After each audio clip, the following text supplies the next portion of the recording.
Amen Église. Alors sans plus tarder, nous passons à notre révision du jour, donc notre prédication du 3e jour. Alors nous avons eu comme modératrice Maman Félie et comme prédicateur l'apôtre Patrick Wanzambi.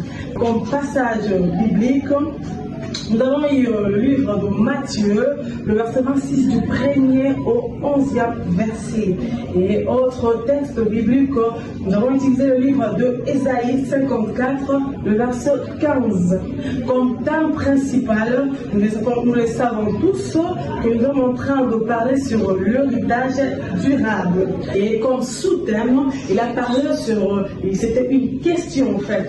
Il a demandé, il a dit, est-ce que le chrétien connaisse le vrai sens du mot héritage, ou alors qu'est-ce qu'un héritage? Voilà. Le chrétien doit connaître la source d'approvisionnement qui est Jésus-Christ, et un bon chrétien n'a pas peur des attaques du moment où il sait que Jésus-Christ est son héritage. Dieu a créé l'homme, il lui a donné le contrôle de la terre, donc la capacité de pouvoir dominer sur la terre. Et dit-on que celui qui domine, celui qui contrôle la terre est capable de tout. Et parce que notre richesse aussi en dépend, c'est-à-dire on a besoin et autres dépendent voilà. Donc l'héritage de la terre est très très important. Pourquoi? Parce que c'est un héritage auquel dépendent tous les autres héritages. Ce qui vous maîtrisez ma bien vous allez montrer et c'est de là même il a donné l'exemple. Il a dit qu'un cultivateur, c'est un millionnaire. Un cultivateur, c'est un homme très riche.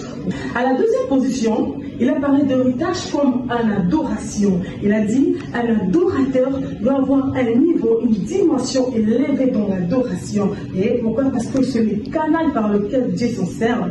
Donc, un adorateur est un donneur de solutions. La plupart de nos chansons dites chrétiennes, mais en réalité est polluée. Donc celui qui connaît l'héritage spirituel verra ce que les unions sont qui manipulent et la bien aïe bango sous nango eza nini. Alors pour conclure, nous pouvons dire qu'un vrai miracle, c'est notre engagement personnel à la parole de Dieu. Donc celui qui maîtrise la langue maîtrise également la domination. Amen.